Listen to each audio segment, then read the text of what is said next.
Dentro de cada célula, el ADN no guarda solo las instrucciones de vida, sino también la sorprendente capacidad de copiarse, leerse y transformarse en acción.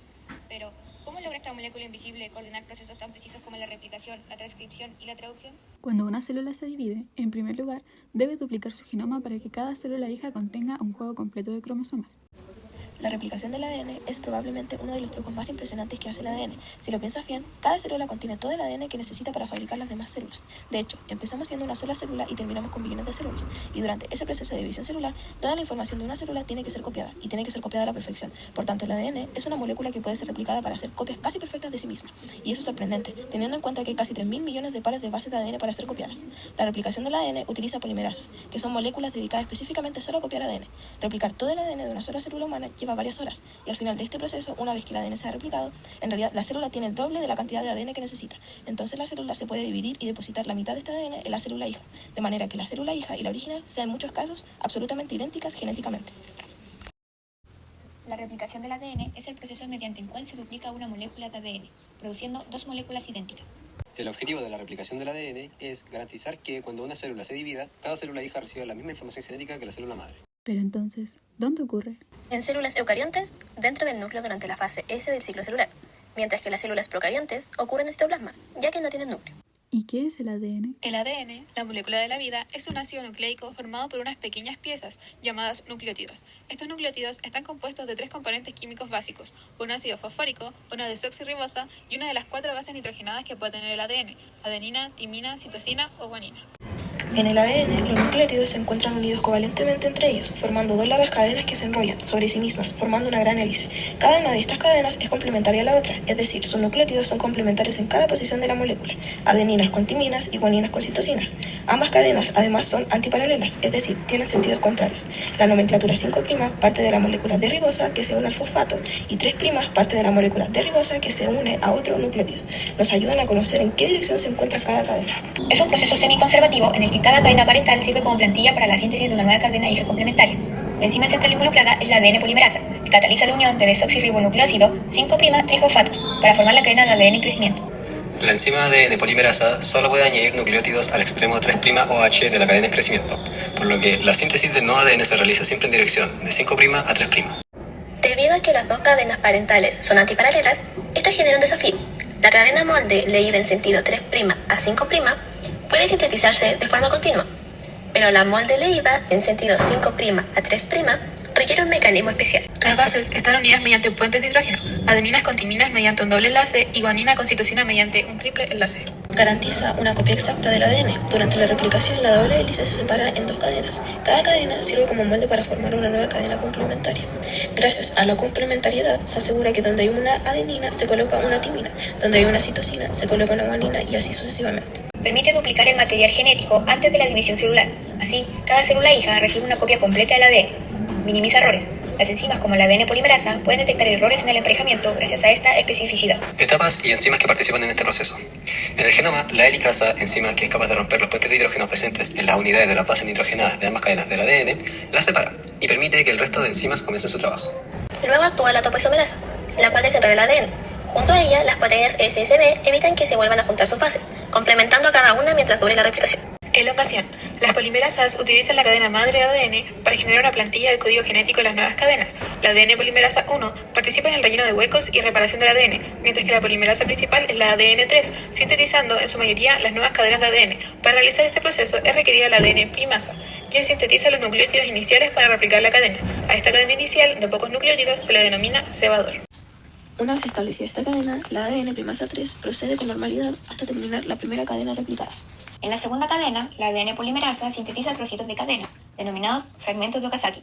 Cuando la polimerasa va sintetizando uno de estos fragmentos, se topa con el fragmento siguiente, elimina el cebador y la ADN ligasa une ambos fragmentos. Siguen así hasta terminar la segunda cadena. Cuando el genoma ya se ha duplicado completamente, las polimerasas eliminan los últimos cebadores y la ligasa las termina de unir, consiguiendo así dos cadenas de doble hélice del ADN, las cuales se compactan más adelante en forma de cromatina y luego en forma de cromosoma. Transcripción. Es un proceso fundamental en la biología molecular, ya que conecta la información genética con la síntesis de proteínas. El objetivo de la transcripción es copiar la información contenida en el ADN en una molécula de ARN mensajero. Este proceso ocurre en el núcleo de las células eucariotas, donde el ADN está resguardado. En cambio, en las células procariotas, la transcripción ocurre directamente en el citoplasma, ya que no tienen núcleo. Esto es necesario, pues el ADN permanece protegido, mientras que el ARN mensajero puede salir hacia el citoplasma y llevar las instrucciones hasta los ribosomas. Los factores de transcripción, los cuales son proteínas que controlan cuándo y cómo se activan o desactivan los genes de una célula, se unen a regiones específicas del ADN, denominadas promotores, y así iniciar la transcripción de un gen. En esta etapa entra la caja TATA, una secuencia específica de ADN presente en la región promotora que actúa como el sitio de unión para proteínas que inician la transcripción, como lo es la ARN polimerasa 2. Elongación. La ARN polimerasa 2 desenrolla el ADN así en las bases nitrogenadas quedan expuestas para ser transcritas. Los nucleótidos se van uniendo uno a uno, siguiendo las reglas de complementariedad. La transcripción finaliza al alcanzar una secuencia de terminación, liberando el ARN recién sintetizado. Procesamiento del ARNM. El ARNM es aquel que tiene la información genética necesaria para la elaboración de proteínas.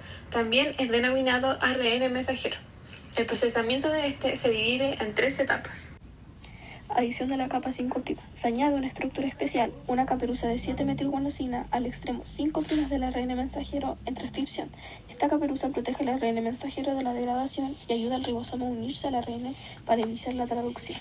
El splicing es el proceso de eliminar intrones, regiones no codificantes, del pre-ARNM y unir los exones, regiones codificantes restantes.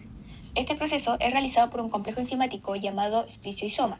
También existe el splicing alternativo, el cual permite que un mismo gen produzca diferentes versiones de proteínas. Poliadenilación. Adición de la cola poli A. Se agrega una cola de poli A, una secuencia de adeninas, al extremo 3' del ARN mensajero. Esta cola lo protege de la degradación, ayuda en su exportación al citoplasma y participa en la iniciación de la traducción. La traducción, en lo que se relaciona a la genómica, es el proceso por el cual la información codificada en el ARN mensajero dirige la adición de aminoácidos durante la síntesis proteica. Es bien sabido que los tramos del ADN contienen la información genética sobre cómo somos. Sin embargo, para que los genes consigan codificar la información y hacer que se sinteticen proteínas, es necesario todo un proceso de lectura y codificación de ARN de diferentes tipos, además de la implicación de los ribosomas. La traducción tiene lugar en los ribosomas en el citoplasma de la célula, donde se lee el ARN, se traduce en la formación de cadenas de aminoácidos que generan la proteína sintetizada. Los ribosomas son orgánulos conformados por 2 subunidades, la subunidad grande y la subunidad pequeña. En el ribosoma, además, existen 3 lugares huecos en donde el ARNT se une con el ARMM, los sitios A, B y E. El código genético se refiere a las instrucciones contenidas en los genes que indican a las células cómo producir proteínas específicas. Este código usa las 4 bases nitrogenadas del ADN, adenina, citosina, guanina y timina, que se combinan de diversas maneras para formar los codones, que son secuencias de 3 letras que especifican qué aminoácido se necesita en cada posición dentro de una proteína. La información genética para ensamblar aminoácidos está almacenada en pequeñas secuencias de 3 nucleótidos, conocidas como codones en el ARN mensajero. Cada codón representa uno de los 20 aminoácidos utilizados en la fabricación de proteínas. El código genético permite que la maquinaria celular, los ribosomas, lean esta secuencia de bases A, C, G, T y las traduzca en proteínas. En este código, cada triplete de 3 nucleótidos codifica un aminoácido, y debido a que las proteínas pueden estar compuestas por cientos o incluso miles de aminoácidos, el código genético puede contener una cantidad inmensa de tripletes. Las células decodifican el ARN mensajero al leer sus nucleótidos en grupos de 3, conocidos como codones. A continuación, algunas características de los codones son: primero, la mayoría de los codones especifican un aminoácido. Segundo, 3 codones de terminación marcan el fin de una proteína: uracilo guanina adenina, uracilo adenina adenina y uracilo adenina guanina. Y tercero, un codón de inicio, adenina uracilo guanina, marca el comienzo de una proteína y además codifica para el aminoácido metionina. La iniciación de la traducción del ADN se da en el ribosoma. Este orgánulo se ensambla alrededor de una molécula de ARN mensajero, en donde vendrá un ARN de transferencia. Este último tipo de ARN deberá llevar el aminoácido metionina. Es el primer aminoácido que se incorpora a las cadenas proteicas durante la traducción, codificado mediante el codón, el cual es la señal de inicio de la síntesis de la cadena polipeptídica. Este conjunto ribosoma, ARN de transferencia y ARN mensajero, metionina, es conocido como complejo de iniciación y es necesario para que se pueda dar la traducción. Elongación. Es la etapa en la cual se van añadiendo aminoácidos a la cadena polipeptídica, haciéndola cada vez más larga. A medida que vayan traduciéndose más tripletes de nucleótidos del ARNM, más aminoácidos tendrá el polipeptido. Cada vez que un codón nuevo está expuesto, un ARNT correspondiente se une. La cadena de aminoácidos existentes se une al aminoácido del ARNT mediante una reacción química. El ARNM se desplaza un codón sobre el ribosoma, lo que expone un nuevo codón para que se lea. Dentro de la elongación podemos distinguir 3 etapas. En la primera, un anticodón, esto es, un triplete del ARNT que contiene las bases complementarias a las de un triplete del ARNM, se aparea con un codón expuesto del ARNM en el sitio A. Se forma un enlace peptídico mediante la acción catalizadora del aminoácido ARNT sintetasa entre el nuevo aminoácido introducido y el que se encuentra inmediatamente antes de él. El nuevo aminoácido se encuentra en el sitio A del ribosoma, mientras que el anterior está en el P. Al formarse el enlace, el polipéptido es transferido del sitio P al A. El ribosoma avanza un codón en el ARN mensajero. El ARNT, en el sitio A que lleva el polipéptido, se desplaza hacia el sitio P. Luego se mueve al sitio E y sale del ribosoma. Este proceso se repite muchas veces, tantas como nuevos aminoácidos se vayan colocando si antes no ha aparecido una señal que indique que se debe parar la continuación de la cadena polipeptídica. La terminación es el momento en el que la cadena polipeptídica es liberada dejando de crecer. Comienza cuando un codón de terminación aparece en el ARN mensajero. Esto, cuando es introducido en el ribosoma, dispara una serie de eventos que dan como resultado final la separación de la cadena de su ARN de transferencia, permitiéndole flotar hacia el citosol. Puede darse el caso de que, pese a haberse realizado la terminación, el polipeptido todavía necesite tomar la forma tridimensional correcta para que se convierta en una proteína bien formada. Ahora ya lo sabes. Entre transcripción, traducción y replicación, el ADN nunca descansa, pero gracias a eso nosotros sí podemos seguir aprendiendo.